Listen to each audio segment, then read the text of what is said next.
right, we'll see how well this goes. But this is going to be much more like an introduction to like natural language processing. I think the curriculum itself, if I look at this, I know that introduces it, and then we go into deep learning or neural networks and then deep learning. So that will be next time. We'll actually introduce what a neural network is, how this kind of functions, and then go right into the deep learning aspect. So we're kind of combining, what's it, sections 44 and 45 together into next section or next study group.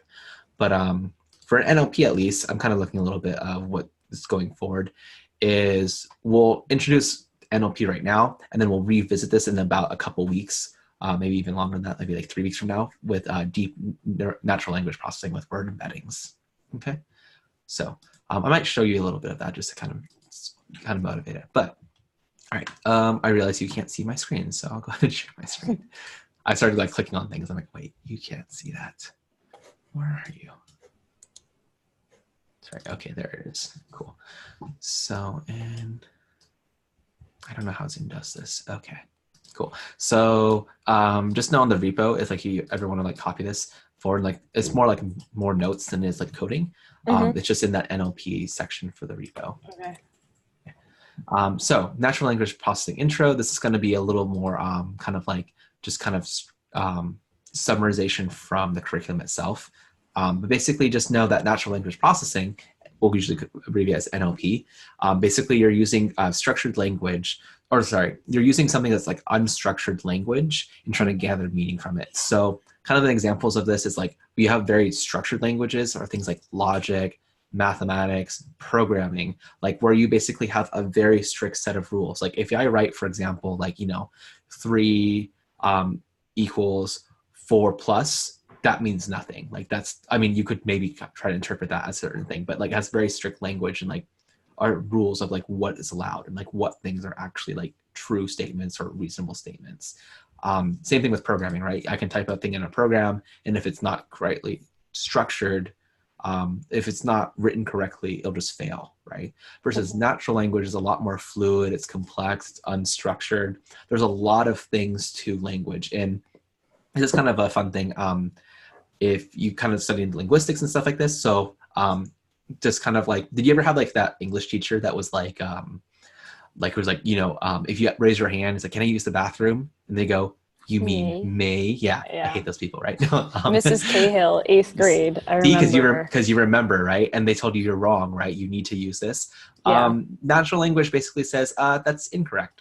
Is that basically language is very fluid in this way, is that it's about intent and meaning. So it's not necessarily there's very structured. It's not a very structured language. There is some structure to it, but there definitely is some fluidity in like what you phrase things and how things go. And that's what natural language is really trying to use. Okay.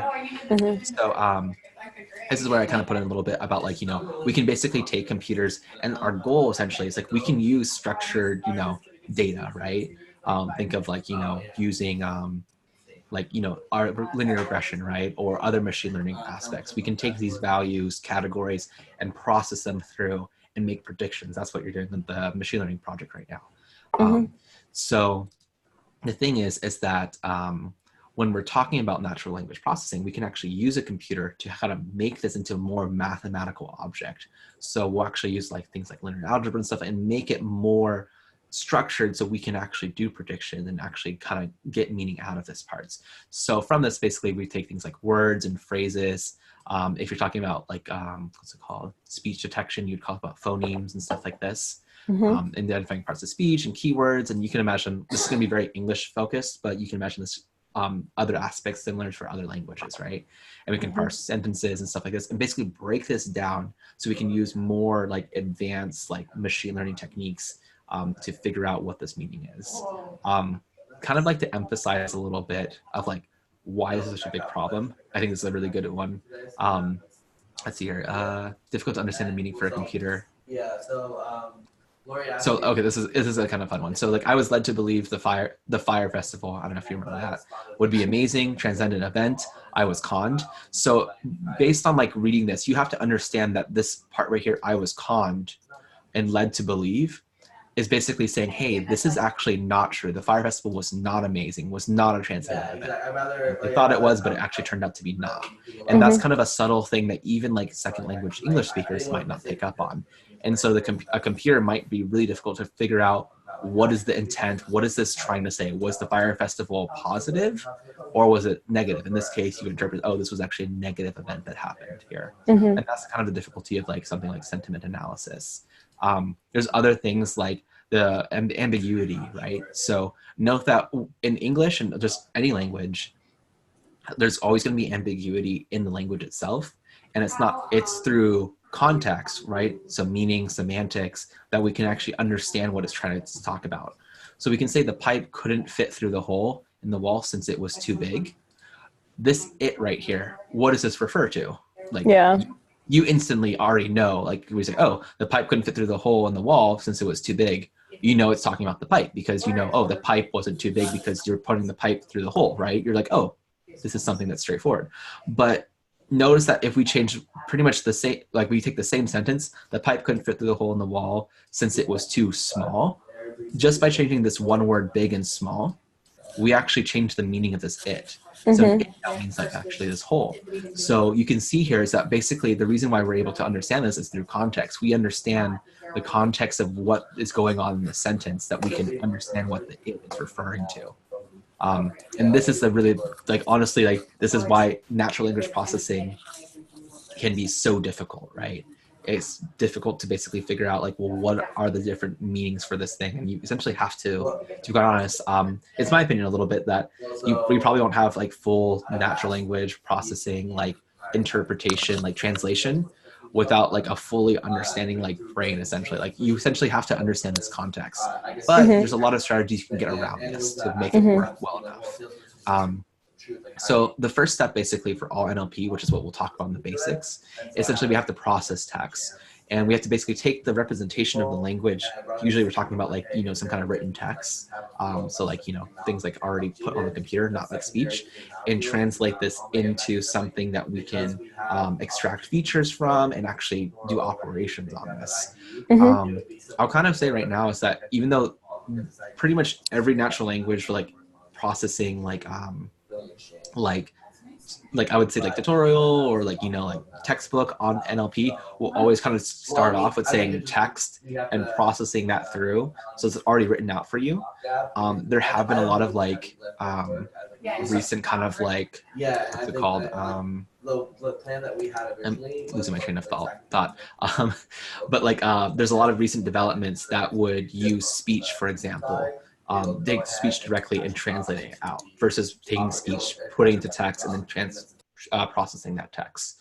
But just kind of know that we'll focus on this basically. But there are some kind of developments that you can do with that beyond this. Okay, so let's talk about NLP basics, right? So this is going to be kind of like processing text itself. So it's basically, we're going to focus on word vectorization. So we've been dealing with vectors a whole lot. So it kind of feels natural. It's like, oh, we would use vectors, right, for natural language processing. So if we can convert these into some kind of vectorized form, it might be a little bit easier for us to like navigate on like using other machine learning techniques that are not just natural language, right, or not just about language itself. So some quick terms are corpus, bag of words, and vectorization. This is where the curriculum will kind of talk about this, but it's kind of useful to understand what these parts are. So the first thing to understand is corpus is basically like a collection of writings. So you might have a corpus of people, like journal, like let's say different articles that were written, or a corpus could be something like all the English works, like all the English works that you might have written down already. So that's what we say about a corpus. I think it's a collection of different stuff, right, of written down material. Next is something we call a bag of words. So again, the curriculum talks about this, but basically the bag of words essentially breaks apart the writings into saying, okay, we have this word, where does it occur, how many times does it occur, and stuff like this. So it makes it a little bit easier for us to do a vectorization, right? And then vectorization basically is just translating into something like we're taking some like word and translating into like, oh, this is some number representation. And that'll be really useful, especially in something we'll talk about in the future with embeddings. Embeddings will allow us to kind of like use the vector math to kind of translate what these words and what these sentences are actually trying to say. Okay. So the first thing is basically break into all these parts. We have to do something called tokenizing. And so the idea here with tokenize is basically a token meaning like a symbol. Essentially, we're going to convert a word into a single symbol. So I kind of said like English are hard, right? So as an English speaker, you might say, oh, well, that's incorrect grammar, right? You would say is, right? But if you think about this, English is hard, English are hard, like it basically contains the same amount of information, right? Like even though it's not proper English, it's like if you had this R, you knew someone saying, oh, English and hard are equal to each other, right? Or English is difficult or something like that. So we can actually use tokenize, say, okay, we'll take similar words like are and is and convert those into the same form, tokenize. And there's kind of two ways we can kind of deal this. One's called stemming and one's called lemmatization. So showing a little bit about this. Stemming kind of comes as this word. Essentially, we're cutting off the extra parts, so they're pretty much the same word. So note that basically it's a fast and crude simple rule. So kind of an easy way to kind of show this is that if I'm just going to write some stuff down. So if I have like the word like, let's say, drove, right? Or no, not drove. I'm trying to think of why can't I think of any verbs that just end with ed? So let's say walk and walked. That really contains about the same amount of information, right? We know that, oh, it's dealing with walking. So what stemming does will actually get rid of this ed right here. It basically cuts off eds, ers, and stuff like this. And sometimes you might actually get words that are not actual words. So you can imagine, let's say I had like die and like died. And actually get rid of ed right here, but that's fine. It's like, oh, that's close enough for us to get into like what this word means. So just kind of know is that sometimes it'll kind of convert this into a non-word, but it doesn't matter. It's just a token. It's just a way for us to represent that word, as we don't have to worry about different tense and stuff like this. Obviously, this is very English focused, since some words like in what's it called? Some words. Some languages don't use tense and stuff like this in their words. But since English does, that's kind of one way we can do this. So stemming obviously will rely on what kind of language you're doing, right? Okay, cool. So the next one that you can think of is lemmatization. And lemmatization basically is reducing it to kind of its form, like what is its pure form by itself. So lemmatization, for example, is and are really should be considered like the same word, right? So we'll convert all like the R's into is. So every time you see the word R, you just convert that into is, because it's like, oh, that's essentially the same meaning. Similar thing if you had something like, walk. Well, walk's not a good one because we just did walk. But let's say we had something like swim and swum. Actually, I don't have to pass. It says swam. Okay. I've actually seen something recently where it's like they were talking about it's becoming more common to like drink and like swimmed. I was like, that's weird. Like, that can't be right. It's one of those things where it's like it's irregular verbs versus like I can't remember regular verbs. Like irregular verbs tend to drift towards like just the ed form, and so we've actually seen this before. So it's kind of interesting to see like, oh, something like swim and swimmed might eventually be like correct. But anyway, swim and swam, right, should be the same word, and lemmatization basically converts these both into its form of like, oh, this is swim. And so that way there's no quick rule for you to simply do kick out like the a or something like that. Yeah, but this will essentially I guess my concern there is that even though like you're saying that it's technically the same information, it's changing the information, like it's missing that key piece of if it happened or not. Right, and that's a big deal, is in the sense that you have to worry about when you're doing these steps, what is your goal? And a lot of times these things are going to focus more on saying we need to get to basically a more simplistic form so we can do more easy. It's easier for us to process it. So Yeah. you will lose kind of essentially like the ambiguity. It's like, is this the past? Is this the present? Is this the future? Something along like those lines. But it means that we can get like, if you just want to know, is this a positive sentence? Like, is this sentence being positive about something? You don't necessarily need the tense to actually be an important part. We can figure it out without the tense itself. So it's kind of like the equivalent if you just say, I swim to, yesterday I swim. people it's not correct grammar, but people would understand what you're trying to say. And that's essentially what we're getting at, is trying to get it more simple so we don't have as many different forms of the same word that essentially convey the same meaning. But yeah, good point. And kind of going off of lemmatization, in order to do this, like swim to swam or swam to swim, you essentially have to have a dictionary already in place. So that usually happens with different packages and stuff like that, where this already exists in some form. But because of that, it's more memory intensive. It has to use some kind of like dictionary to know what to do. So you have to store that somewhere and then convert it over and actually go through each one. Versus stemming is pretty easy. Essentially, it's like looking just for whatever ending, like ing or ed, and just cutting it off. So it makes it nice and easy for you to do. But obviously, it won't fix every problem like is and are. Cool. Make sense so far? Mm-hmm. All right, cool. And then the last one is stock words. So this is kind of similar to like those extra words like the and a. Those don't necessarily convey extra information for the most part. So we remove those parts to basically say, well, does this really convey any extra information? And what's nice about that too is that they're super common. So in reality, you end up not having to use it. It's not giving extra information, and it squeezes down your data size a little bit smaller and stuff like that, a little bit easier for you to work with. So stop words are usually removed, like kind of like that's the first step. Okay, cool. So these are kind of like the three processes: stemming, lemmatization, and stop words. These are pretty common, like you'll see in all natural language processing. So, all right, so now we can kind of talk about just overall text processing. So when we're actually processing text, we can talk about, like what is this, what's it called? Like, like they're pre-processing understanding. Well, let me make sure I understand this part. Yes, okay. Understanding like where the text originated, say like, okay, like how was this text, what's it called, like stored? So for example, I kind of talk about if you have speech, right? If you have data that basically is just a bunch of audio speech, right? You'd have to convert this into text, into words, right? So that's kind of like the first pre-process step. Web pages, kind of similar. If you have a web page, right, and you scrape the web page, you don't just simply take that whole thing and feed it into the beast of natural language processing text, right? You want to basically say, oh, well, there's HTML tags, so we'll have to strip out those tags.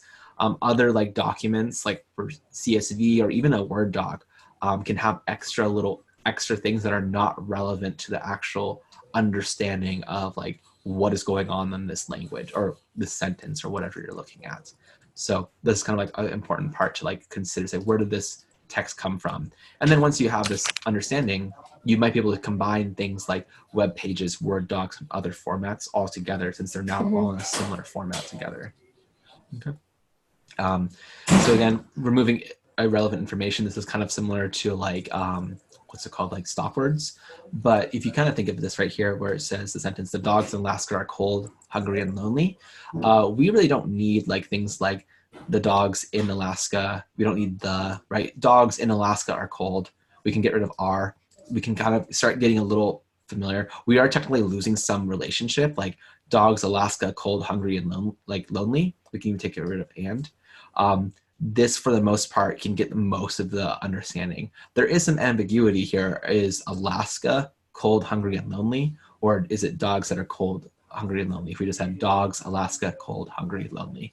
But what is nice is that there's things that we don't really have to worry about, in the sense of like, there's strategies where words that come up frequently with dogs will tend to be more associated with cold, hungry, and lonely versus something like Alaska, but it could be either way. Other part, kind of going backwards on this list, but capitalization, obviously, we don't care if things are capitalized, so we would just make everything lowercase just to make everything simple and not have to worry about capitalization. Since that hopefully makes sense too, is capitalization really is important more for writing versus like speaking. Like there's no, and at least in English, there's nothing that makes something you say in speech that signifies a capitalized word, right? It's just a kind of convention in our writing. So we basically get rid of capitalization. Punctuation, same thing, is that like we actually don't necessarily need punctuation by itself. Technically, we're losing some information in here, but for the most part, is that getting rid of this stuff doesn't drastically change the meaning. So we're willing to kind of sacrifice those parts. Okay, cool. Make sense so far? Like everything go through? Yeah. So just kind of knows that overall when we're pre-processing that text, we're trying to essentially make it simple so we can actually put this in a form that the computer can understand.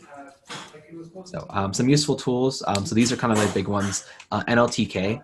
So NLTK is a like library for basically natural language processing. It's called natural language. I think it's called Natural Language Toolkit. Oh, yeah, here it is. And it can help basically with processing text. What is nice is that if you go NLTK, this is the actual package right here. So you can kind of see like how they can import this and kind of play around with it. If you're really interested in this, they actually have the book online for you to kind of go through. And so you can actually read all the way through this and actually perform these parts. And what's nice is that they do have things like already corpus of books and stuff like this. So you don't actually have to go get your own data if you want something like, here we go. I guess Corpa, I guess is a single one. But if we have a corpus like Corpus Gutenberg, and so there's a bunch of different extra books and information. There's even things like not texting, but web chats from like the 90s and stuff like that. And saying, because it's natural language, that might just be a different kind of form versus something like you find in a book that's written from like 100 years ago. So really useful one to kind of. Another one is regex, so regular expressions. This one's more a structure, not just for natural language, but can also be really useful to like help you determine like certain structure of things that you're writing. So this kind of little comic from XKCD is that they're trying to like find something that fits, I think, in that looks something like a address. So we know what an address kind of looks like. It's like, oh, we have a street number, a street name that looks, might be drive or road or whatever. Then we might have something like what's it called? The city, comma, state, right? And then usually something like the zip code afterwards. So if you've got to know what the structure is, you can use regex to basically fit this pattern in here. So this is one of those things, to be quite honest, like every year I say to myself, I'm going to learn more regex and like do better at this because there's certain patterns and stuff like this that I never do. But what is nice, there's some tools, especially I like this one right here, regexer. It basically can help you put in, this is actual regex right here, and this is the text right here. So you can kind of practice out trying to identify different parts of it and kind of play around with it. Plus they have a little cheat sheet and I think a tutorial reference here. But I'll go back to this all the time just to kind of test this out really quickly. You can technically do this in Python too, but I don't know, I've done this for so long. I like using this little web app. There also, I wish I saved this right now. I just remembered there's a regex crossword game on here. I think this is right. Yes. So this is a really fun way to kind of practice regex too. Basically, it's a crossword puzzle, and you're using regex to basically figure out like what are the different letters that are supposed to be in here. So this is a good kind of practice one too. So just regex crossword. I just found that out recently, maybe like a month ago. So it's a cool one. All right. Anyway, this is like really useful just to be able to process your text. Okay. Cool. So now we talk about like, okay, cool. Like we see like basically these parts of pre-processing, basically understanding it, some useful tools, right? We get rid of some stuff. Now let's actually talk about like, how would you actually do the steps of like processing this text? So kind of the first part, obviously getting the actual data itself. So once we have that data, we can do things like use regex and packages like Beautiful Soup. We use Beautiful Soup when we did web scraping and stuff like this. It can help you get rid of that extra like formatting stuff that you don't need and get the pure, like kind of the pure words essentially. So you don't get any like, extra tags, or if you have any extra like, punctuations and stuff like this. Then what we can do is normalization. So normalization, you think of as like basically make everything equal to itself or like equal to each other. So getting rid of like capitalization, punctuation. Again, it says useful for a text document as a whole. Yeah, so basically it's like, oh, just getting rid of the stuff where like if you have a huge doc and stuff like that, you don't necessarily need to keep that period and stuff like that. You can keep sentences by themselves like as separate lists, or just combine them all together if you just want to see the overall sentiment of like a document. So you give like a comment, for example, maybe it has like, 3 sentences. You might not necessarily need each, might not need to know that each one's a separate sentence. And other times, maybe you do care about what each sentence says by itself, and you can keep those sentences essentially as like a list of sentences. So you don't really need the punctuation at the very end. Okay. Then we would just basically do tokenization, right? So this is kind of like the steps that you normally would do. So basically you're converting everything into all the words into some kind of token. And what's nice is that NLTK actually has a function that you can use to tokenize those different words. You can also use like their default one. We can also do things like you can see the regex one. So you can decide how to remove and tokenize the words. There's even things specifically for like Twitter, which I think is kind of cool, is that they basically built say, well, if Twitter has a lot of language stuff like that, the language in Twitter and like the little extra stuff that's in Twitter, like a hashtag, is actually something that might be an important aspect of like the document itself. So this actually has a built-in tokenizer. And essentially you can take these tokenizer and basically remix them however you want using like object-oriented programming. Essentially, these are all classes, so you can basically form it however you want for whatever you need. And this is actually a really important aspect too, because sometimes depending on your corpus, right, or like your Word doc or whatever you're looking at, right, the language might be different. You might need a different tokenizer. There was a recent thing, well, not recent, I guess it's been a few months now, but I remember seeing like a talk from a data scientist talking about natural language processing. And they were talking about specifically about like Black Twitter being like, okay, like people who write on Twitter, they have a certain like way of writing their words and stuff like this. And the thing is that a lot of the tokenizers that are built in from typical natural language processing tools didn't pick up on a lot of the language and stuff like this. And that means that basically you're keeping out some of the information that's being passed on that's just being written differently, because like no one talks, writes, and texts the same way all the way through. We don't even talk the same way like speaking to different people. We use different phrases, we kind of have different formalities and stuff like this. So it's important to understand like where your data is coming from and including those parts, especially if it's a group of people, like you might completely ignore it, and that might not be important. That might be a really detrimental thing to like your model that you're trying to do. So tokenization is actually, seems like one of those things like, oh, you just put in tokens, but it can be really important depending on what you're looking at on that. Then you would remove stop words. So a simple way to basically do this is basically using NLTK. So you can see here, NLTK.corpus, you import the function stop words, and or not stop words, not function, but basically it is a class of different words and stuff like this. And so essentially you can have those stop words from English and say, okay, if these words are not in this list, you can see this list comprehension for basically the word in here. If it's not in the stop word, basically keep it. If it is within these stop words, then you just remove it or don't include it in your list. So this is a really easy way for you to basically just take a list of words and just seeing or remove stop or not remove like different like words like the and a and all those things. Okay. Then stemming, basically we're just reducing it to reduce complexity, but sells meaning. So we said it's fast and crude. So we can kind of like go through this really quickly. And then lemmatization usually is a little more variant, like takes a little bit more time, but it'll actually convert into an actual word, which can be useful in the sense of being like, oh, okay, like is versus are, and keeping that kind of information here. So these are kind of like more or less the steps that you would go through. Basically, you're cleaning all the way down from normalization, right? And then we get into tokenization, and then we get tokenization, and we start removing words, and then stemming and lemmatization. Okay, cool. All right, make all sense going through and everything?